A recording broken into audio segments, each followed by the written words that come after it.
আসসালামু আলাইকুম। কেমন আছেন সবাই? আমি আলহামদুলিল্লাহ আল্লাহর অশেষ রহমত ভালো আছি। প্রথমেই বাটাবাটি দেখেই তো বুঝেই গেছেন আজকে কি রেসিপি হবে। আমার আন্টি বাটাবাটি শুরু করেছে পাটায়। আজকে আমাদেরকে পেঁয়াজি বানিয়ে খাওয়াবে।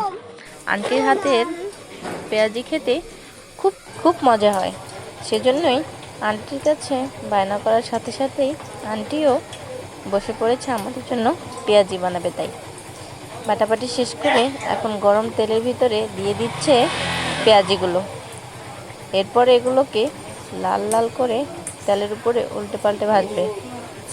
আন্টি বলেন পেঁয়াজগুলোকে আস্তে আস্তে করে যত বেশি ভাজা ভাজা করবে, যত বেশি মোচমোচে হবে তত খেতে ভালো লাগবে।